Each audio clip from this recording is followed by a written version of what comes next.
If you're in the lobby, come on in. Let's all stand to our feet. We're gonna sing this song. It's called Alive. If you know it, sing with us.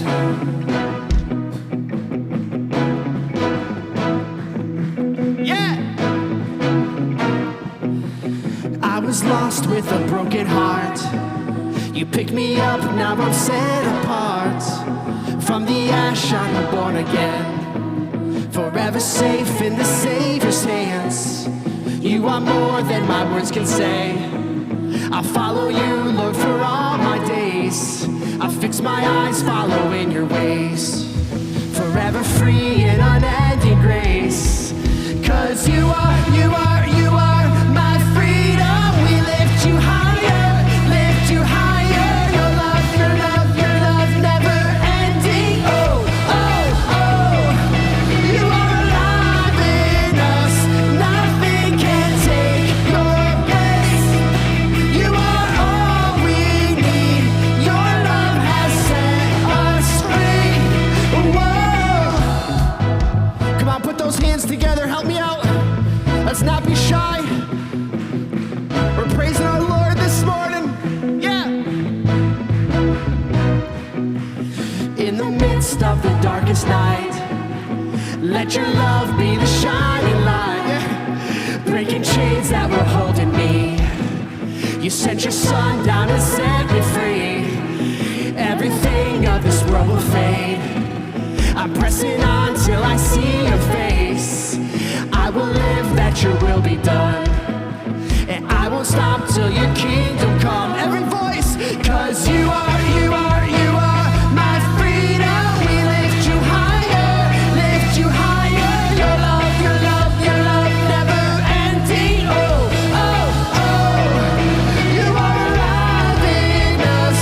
Nothing can take your place. You are all we need.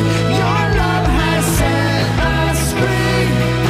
You are alive in us. Nothing can take your place. You are all we need. Your love has set us free. Whoa. All right, I know there's not a lot of people in here today, but the energy I already feel is awesome. It's Family Reunion Sunday. We get to celebrate as community of faith, and we're so excited you all are here. So we're gonna continue on with this song. You are my freedom. Let's sing it to the Lord. Come on, here we go. 'Cause you are my freedom. We lift you higher, lift you higher. Your love, never ending. Oh, oh, oh. 'Cause you are my freedom. We lift you higher, lift you higher. Your love, never ending. Oh, oh, oh. You are alive in us. Nothing can take your place. You are all we need. Your love has set us free. You are alive in us. Nothing can take your place. You are all we need. Your love has set us free. Whoa.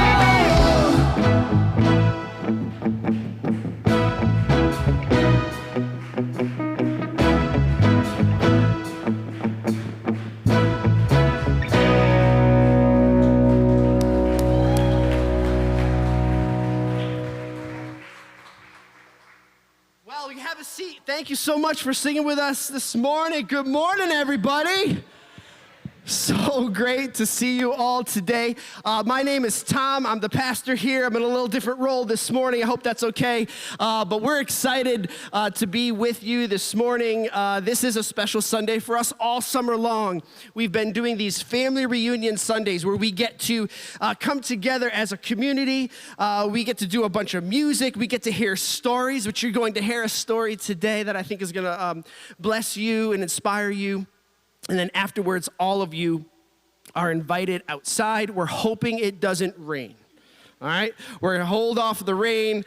If not, that's okay, we'll just move inside. But you are all invited. We'll have a party out there, we'll have food, we'll have games, different things like that. And then most of all, it's a chance for all of you to connect with each other. So we hope that you will stick around. If you are watching us online this morning, welcome. Everybody in the room, let's give them a nice round of applause online. We're so glad that you are joining us as well online. You will see we have hosts there, and if you have any questions at all, make sure you hit them up and they'll be happy to answer those questions. And let us know where you're watching from. Take a picture, whatever you want to do. And if it's, if you're not watching in like California, come and join us after the service today. Just drive from your house in East Hampton. I'm just kidding. But anyway, thank you for being here. We are at this time going to have a presentation. We have a team called GLOW. It's called Global and Local Outreach. And they are in charge of kind of setting the pace for what we're doing in our community and abroad. And so as we kick off this morning, this is one of those ministries that we want to highlight. And so I want to ask you that you welcome one of our team members to the stage. Her name is Carly. Come on up, Carly, and give us your talk.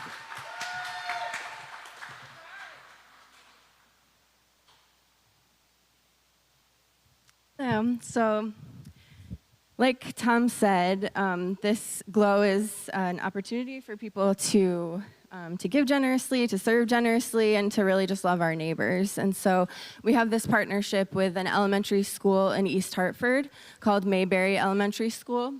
And some of the things that we're doing with them is just building a relationship, helping to meet some of the physical needs that they have, provide some supplies that they need, promote early literacy, and basically just serve them well. So first I'm going to talk a little bit about what we did last year. Last school year, we had to be a little creative with COVID. We couldn't really be in person very much, but we were able to donate some much needed items for them.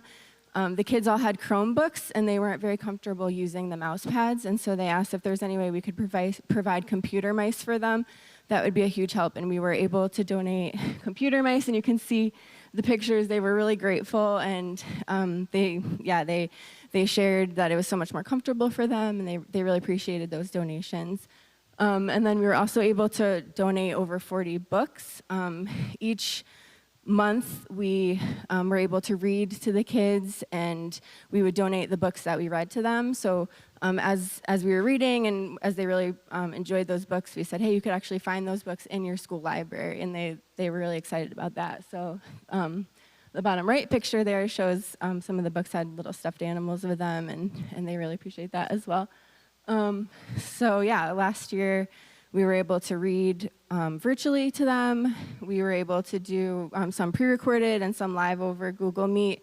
And then at the end of the year, we were able to go in and bring popsicles and do an outdoor one.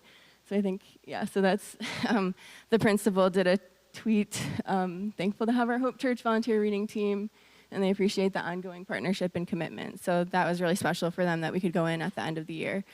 So then looking forward to next year, we're hoping that we'll be able to be in person and be able to really expand the program. And so we want to really build relationships also with the kids.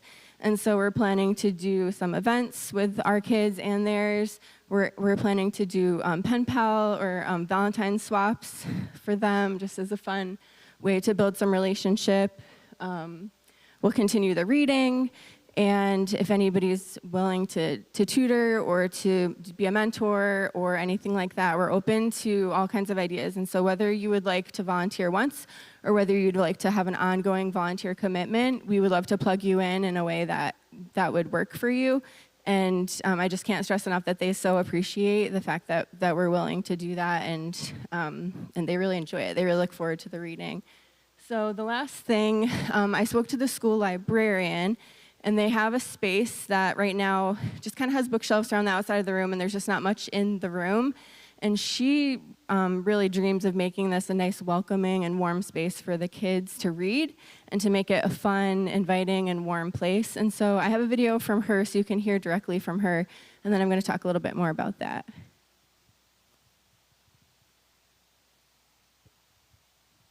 With Lori Thompson. She's the librarian here, and she wants to share a little bit with you about what she's hoping to do with this space. Hi everyone. I'm actually a retired educator as well. I'm here at Mayberry. This is my first year as a librarian, and I'm trying to redesign this place in this space here so we can make it inviting for the students to come and make it a safe and an inviting place for them to come and have fun and to relax and to, read a book. So when I was a little girl, there was this woman named Gertrude Blank. She was the most amazing storyteller you ever want to know. My mom would drop me off at the library, and this woman would make these books come to life. So I just wanted to kind of continue on her legacy. And so this is one of the things that I was looking forward to doing by using props and costumes and puppets, because the story would just pop out as she was reading it. Thank you. So I just wanted you guys to be able to hear directly from her and her heart on that, because I thought that was really special, and we have the opportunity to help out with that. So this upcoming school year, if you would like to volunteer, like I said, one time or on an ongoing basis, we have plenty of opportunities. So you can sign up at the Glow table after the service. I'll be back there if you have any questions, or you can always email me, but we'd love to see more and more people serving there. And then we also have a wish list of items from Amazon that we can donate to their library. Everything from like seating that's comfy and fun for the kids, to puppets and stuffed animals and things to make it nice and cozy and comfy for them, and ways to make the books come to life and make it fun for them. So yes, there's a QR code, so you can take out your phone and scan it, and that will bring you to the wish list, so you can donate items. And we'll put the wish list on Facebook. We'll put the wish list on our social media and everything, and I also have it back there too. So if you guys would like to donate items for that wish list for the library, then we have that available as well. So thank you. Thank you, Carly. Let's give it up for Carly.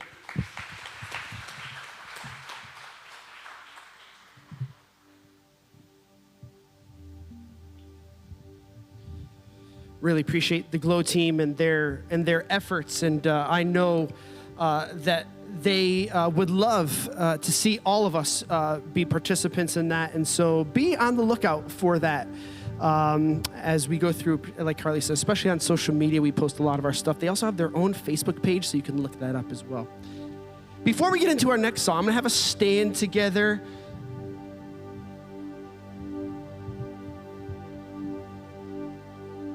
And I'm just going to pray for all of us. Can we do that? Can we just all bow together in a word of prayer as we begin our service? God, thank you so much for this time and this place that we have here. Thank you for this moment that you've given us to be able to come here in your name, to put away the distractions maybe of the week, the things that are on our hearts. God, those aren't going to go away, but God, we want to, in this moment, put them to the side and focus on you, because God, we know that you have the answers for life. And so may you deepen our faith, may you deepen our trust, and do that even as we sing these songs, and as we reflect on what you've done and how we're to live in the world. God, may that move in our hearts and move us towards you and your heart. So just in this time, God, may you be in and around us and with us, and may everything we do today bring honor and glory to you. In Jesus' name, amen. Let's sing.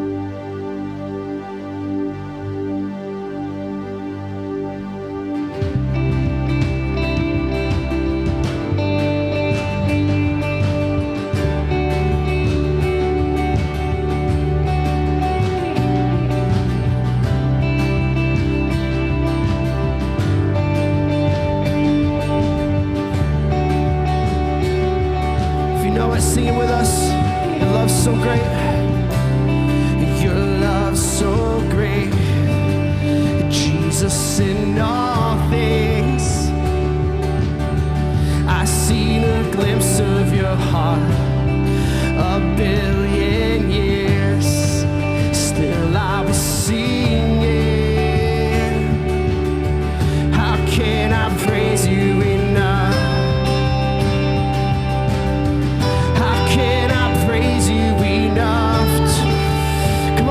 our voice. You are the Lord, every voice. You are the Lord Almighty. Come on. Outshining all the stars in glory. Your love is like the wildest ocean. Oh, nothing else compares.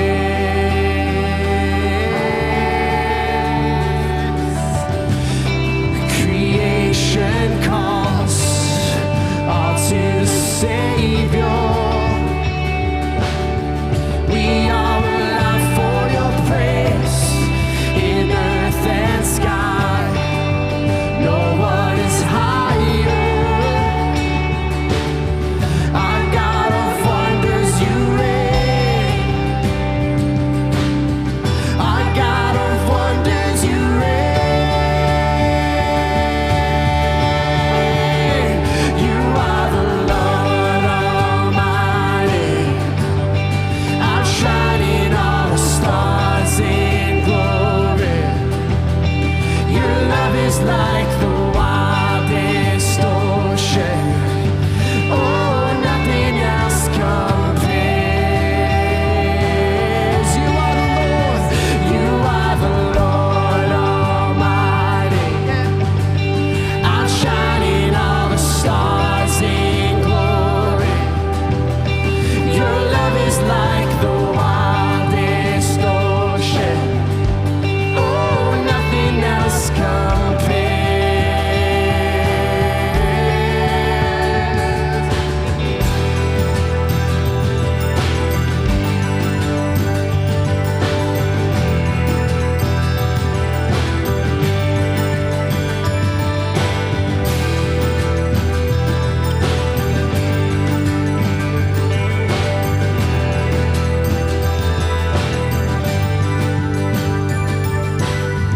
Not to us, but to your name, we lift up all praise. Not to us, not to us, but to your name, we lift up all praise. Let's lift our praise. Not to us, but to your name, we lift up all praise. Not to us, not to us, but to your name, we lift up all praise. You are the Lord Almighty,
church. Sing it out. And there your mercy and your grace was free. There your pardon multiplied to me. There my burdened soul found liberty at Calvary. There my burdened soul. There my burdened soul found liberty at Calvary.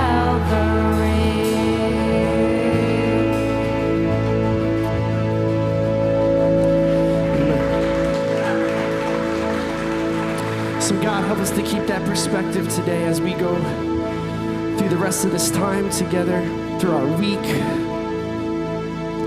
that we would look back and appreciate what you did on that cross for us.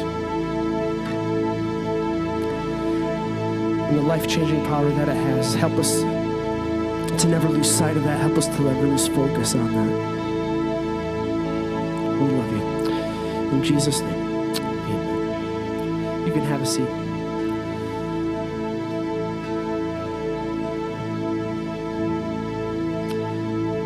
Well, as we have been sometimes doing here, what we've tried to do on these family reunion Sundays is again capture the God stories in our church and where God is moving, and especially over the past year, 18 months or whatever it is now, that's just been so different, right? How has God shown up? And so today, we're privileged to see a story here via video by one of our partners. So again, listen up and see what God has for you through this.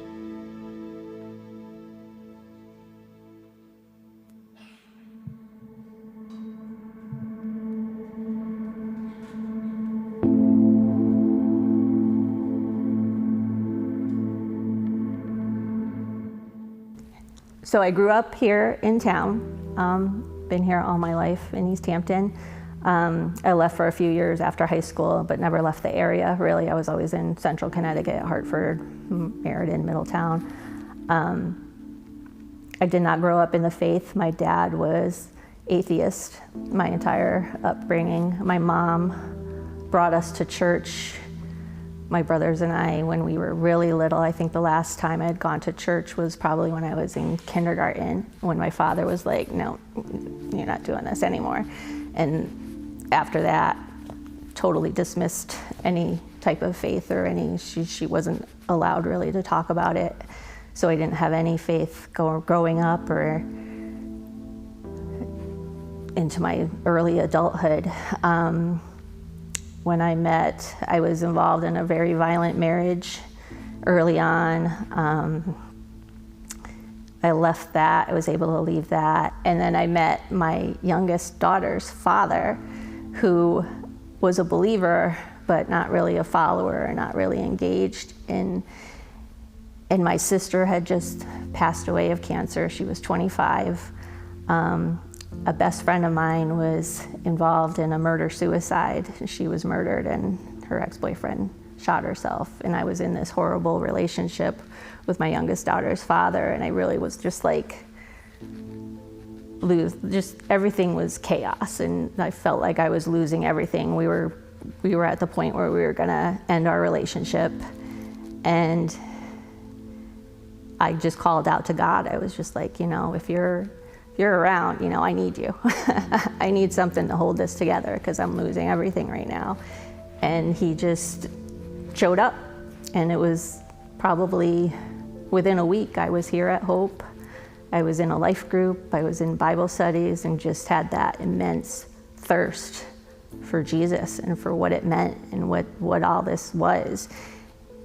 And hasn't been any looking back since then. It's been a lot. And I always attribute it to my daughter and my relationship with her dad as being part of that plan to bring me here to him, to Jesus, because he was that believer. And when I got pregnant with her, it was like, this is meant to be. This is gonna bring you somewhere. And here I am.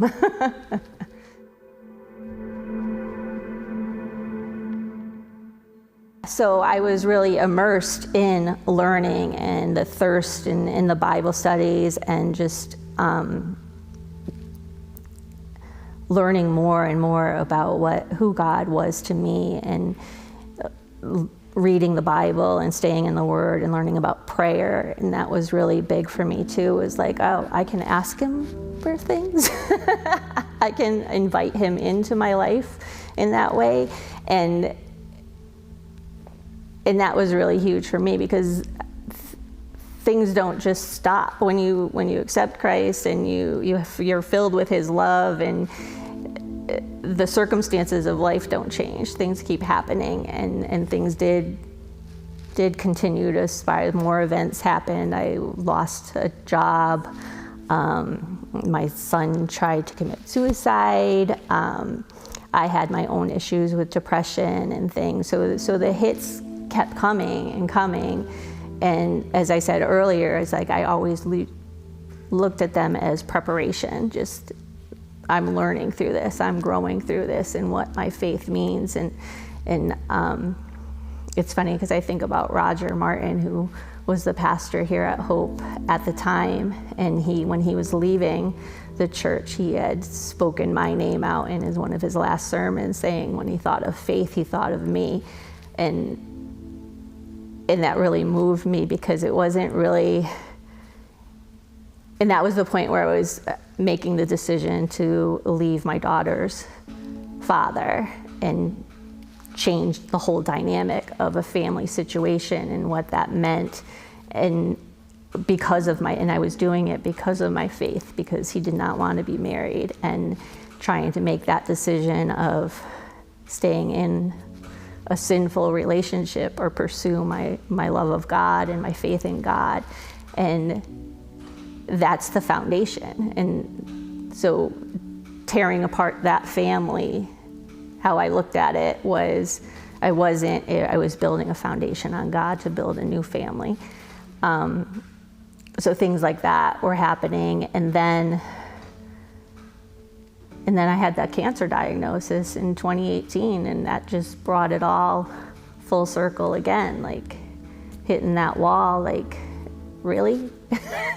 Really, I've been through so much. When's it gonna end? And he just speaks to me. He's got this. And even prior to the cancer diagnosis, he audibly tells me that I've got this. I gave up. I have financial struggles all the time, and sitting at the table trying to figure out finances, and with a calculator, and what bills are going to get paid this week, and what bills are going to be paid next month, or what bills aren't going to get paid at all. And there was one day I had the calculator out, and I'm doing all that, and I audibly heard him and said, "What are you trying to figure out that I already have?" And I put that down. I spoke about this in church one time, and to the congregation, and he said, "I have it figured out." And I threw away the calculator, and I just let him take care of it. And to this day, I don't really pay attention to my checkbook. I write the checks, he provides.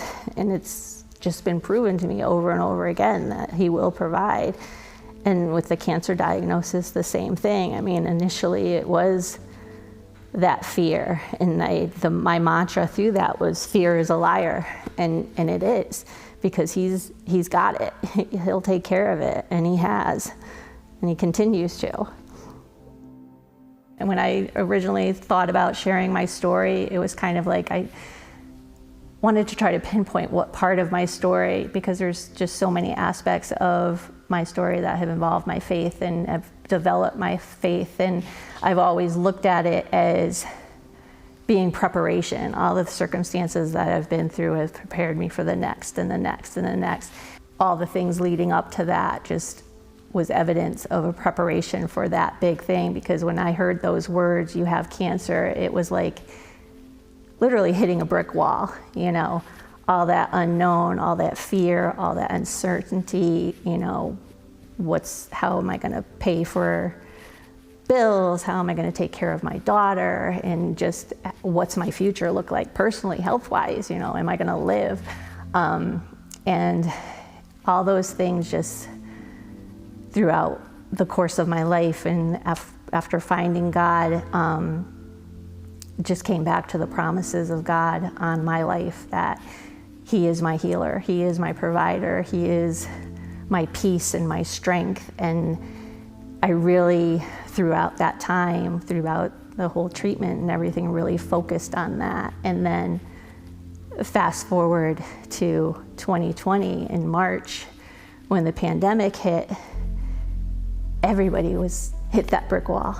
It was like the whole world was looking at that uncertainty and that fear and what's this mean to my family.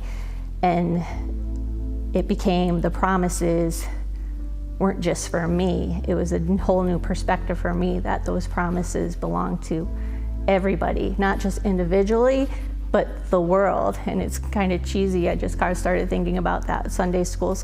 He's got the whole world in his hands. But throughout those events, I feel like we saw a lot of division in our country, and somebody had expressed it to me as we're all in the same storm, but we're in different boats. And I think that's what happens when we're in crisis mode. The world gets very small for us. Like even with the cancer diagnosis and other things, all we think about is our situation and what we're facing and what it means to us. And we don't think about the person in the boat next to us and what they're experiencing. And it just reminded me that God's got this big picture and He's got this big plan for everyone. And the more we share the stories of our experiences, the more we see ourselves in each other's story. And so that was my big shift in my faith. It was not having it be linear, just me and God. It was God and all the rest of us. And that even got even more detailed and finite in my mind when George Floyd was murdered. And then all the racial disparities started coming up, and everybody seeing differences and recognizing those differences. And even I had to reconcile my own white privilege next to my own children, my adult children who are Black, and their identities and how they've existed in their lives. And just those individual, I think all that division in our nation this past year, it was really important to me to focus on God and His unity, and that sharing the stories, and that we're all really united in that and not divided. Because I think a lot of people are just seeing all the division and all the hatred and all just so many different opinions out there. But His purpose is for all of us, and He's got that plan, and He's got it all in place, and He's got a purpose for all of us together. And it reminded me of a story once when I first found faith 11 years ago when I accepted Christ. And a woman told me a story about a little boy laying his head on his mom's lap, and she was doing embroidery. And if anybody's familiar with embroidery or cross stitch or anything, when you look underneath it, it's a hot mess. It's all tangled stitches and colors and knots and cuttings. And so the little boy says to the mom, that looks like a mess. What are you doing? That doesn't look pretty. And so she had to show him the completed art, the embroidery, and how beautiful it was. And she told him, she said, this is how God sees us. And when you're in crisis, or when we're looking at the world and we're seeing the ugliness, and we're seeing all the strife and that's happening and the tangles, but God sees the complete picture, and He has it all in place, and we're just one of the stitches. And that was really powerful to me, and how I've been looking at the world from that experience. It's just, I'm just a stitch, and you're a stitch, and everybody else around us is just those stitches, and we all fit together for His purpose and those promises. That the promises aren't just for me, and they're not just for you individually, but they're for the world. And it's been kind of a big deal for me to embrace that and really see it that way. from a life of kind of crisis after crisis. For anybody that is experiencing a struggle or a trial, or even, going through what we've all been through in 2020, it's just so important to remember that He's got us. Those promises that I keep talking about, they're true and they're firm, and He will not forsake us. He's got everybody covered. He's got the whole tapestry figured out, and we just have to lean into that and trust that. It's kind of inexplicable how to do that, but just coming from me and all these things that I've been through, there's really no reason why I should be sitting here right now other than the grace of God and what He's brought me through to be able to share and to be able to, translate to it's all Him, I mean, I've experienced, or I've looked at my tax returns and seen the gross income of what I made in a year, and then looked at my bills and have it not translate at all mathematically.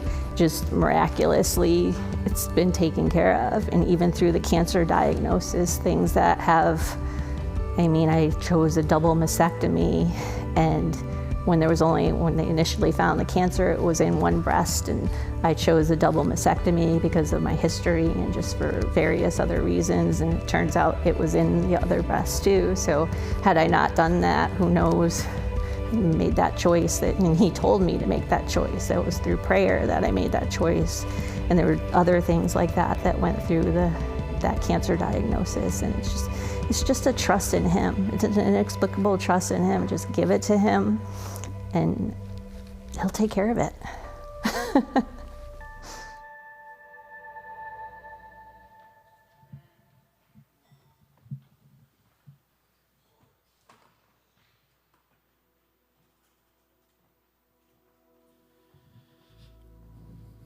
So I love that story, and I appreciate Cheryl being willing to share her story.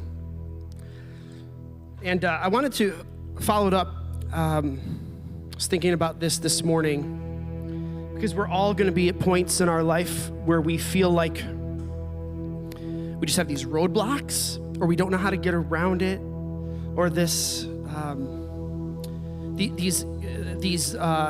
obstacles that feel like they're insurmountable, maybe. And so, reading Psalm 77, I want to pretty much read the whole chapter to you, but hear this author's words and kind of how he was feeling at this time. He says, "I cry out to God, yes, I shout. Oh, that God would listen to me. When I was in deep trouble, I searched for the Lord. All night long, I prayed with hands lifted toward heaven, but my soul was not comforted. I think of God and I moan, overwhelmed with longing for His help. You don't let me sleep. I'm too distressed even to pray. I think of the good old days, long since ended, when my nights were filled with joyful songs, and I searched my soul and ponder the difference now. Has the Lord rejected me forever? Will He never again be kind to me? Is His unfailing love gone forever? Have His promises permanently failed? Has God forgotten to be gracious? Has He slammed the door on His compassion?"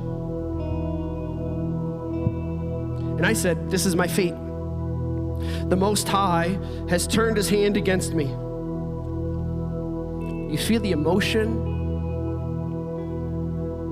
Maybe some of you have said some of the exact same things as you've encountered those challenges and those barriers and those obstacles and those feelings in your own life. But then we have verse 11, "But then I recall all you've done, O Lord. I remember your wonderful deeds of long ago. They're constantly in my thoughts, and I can't stop thinking about your mighty works. God, your ways are holy. Is there any God as mighty as you? You're the God of great wonders. You demonstrate your awesome power among the nations. By your strong arm, you redeemed your people, the descendants of Jacob and Joseph." And I love this part as he closes out. He goes, "When the Red Sea saw you, its waters looked and trembled. and the sea quaked to its very depths. The clouds poured down rain, and the thunder rumbled in the sky. Your arrows of lightning flashed. Your thunder roared from the whirlwind. The lightning lit up the world. The earth trembled and shook. Your road led through the sea, your pathway through the mighty waters, a pathway no one knew was there. And you led your people. You know, I don't know what your path is and where you find yourself in your path now, but there is a path that maybe God only in his omnipotent wisdom knows at this point, but he is making a way. He has not forgotten you. The Bible says he will never leave you or forsake you. And so when we come to times in our life, as Cheryl did and as Cheryl shared, may we never forget what God has done and be able to look back. And also, may we never underestimate the path that he is already made a way for. And so we're going to continue that thought as we sing this song, and it's called Waymaker. And this is one of the favorites of our church. And so I'm going to have you all stand on your feet, and you're going to help us sing this song out.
Church, every voice. You are Waymaker, miracle worker, promise keeper, light in the darkness. My God, that is who you are.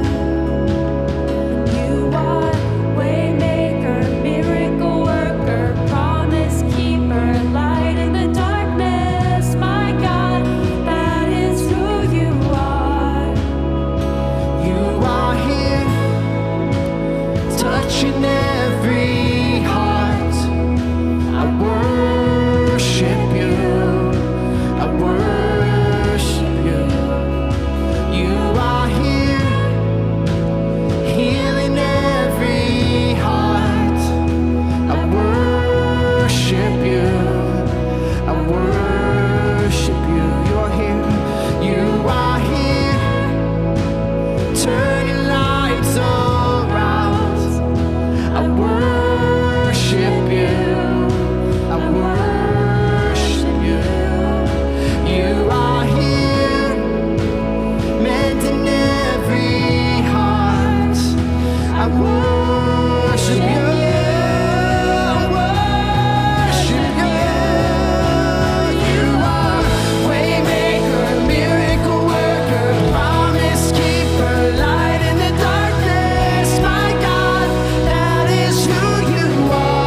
on, church, you know these lines. Even when I don't see it, you're working. Even when I don't feel it, you're working. You never stop working. You never stop working. Even when I don't see it, you're working. Even when I don't feel it, you're working. You never stop working. Every voice, oh. Even when I don't see it, you're working. Even when I don't feel it, you're working. You never stop working. You never stop working. Even when I don't see it, you're working. Even when I don't feel it, you're working. You never stop working. You never stop working. Waymaker, miracle worker, promise keeper, light in the darkness. My God, that is who you are. Waymaker, miracle worker, promise keeper, light in the darkness. My God, that is who you are. That is who you are. That is who you are. That is who you are. That is who you are. That is who you are. That is who you are. That is who you are. That is who you are.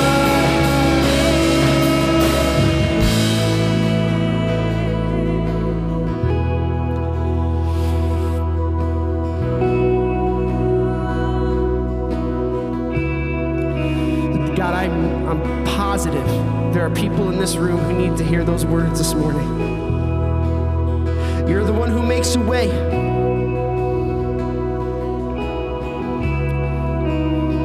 God, it's probably going to require a little bit of faith and trust on our part, but I pray that you would increase that in all of us, wherever we are in our journey,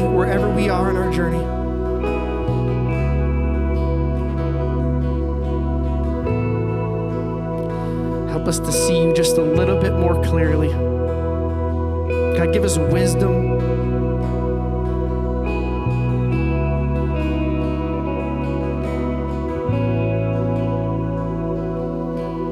We pray this in your name. Amen.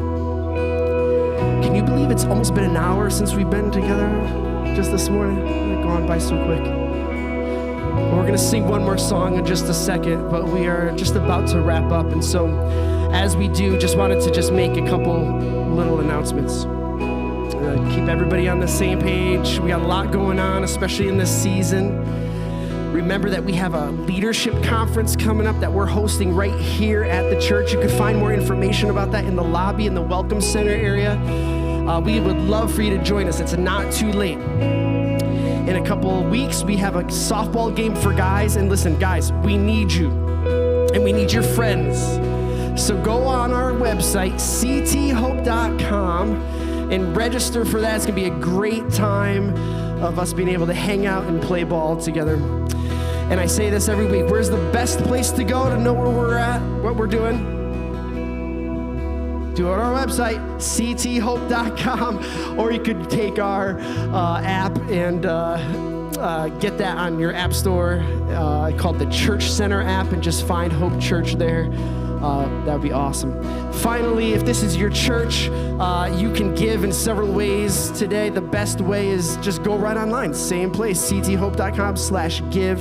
You could also text your gift to 84321. We want to, again, thank you everyone online for joining us today. As we go out, we're going to sing one more song. And when we do that, we're going to ask today that you go and join us in the back lot and go out one of these end doors. That would be the best for us this morning. Have you been glad you've been here today? It's been a good day. Let's sing ourselves out.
guys think we're done? This is your part. Every voice, no singers up here are allowed, okay? I want to hear you. Oh, there's nothing. Oh, this.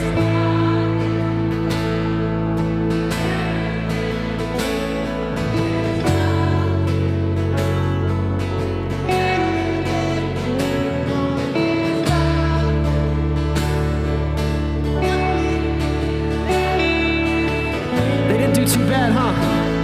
Come on, keep it going. Oh, this.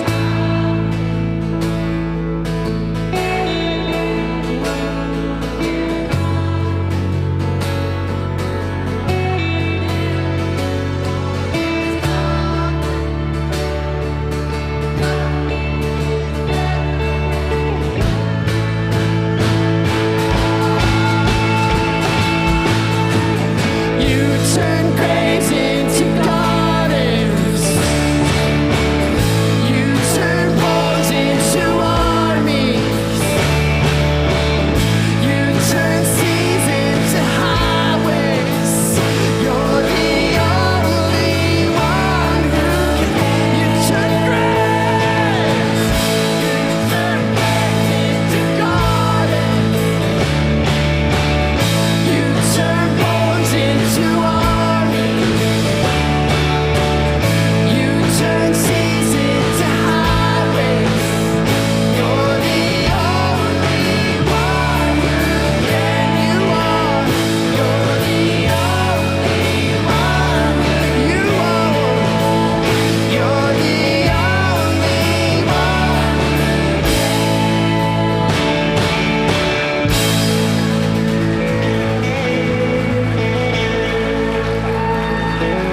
That was awesome, awesome, awesome. If you would like prayer today, we have a prayer team who will be in the front to help you and pray with you. God bless. Thank you so much for being with us today. We'll see you next week, same time and same place.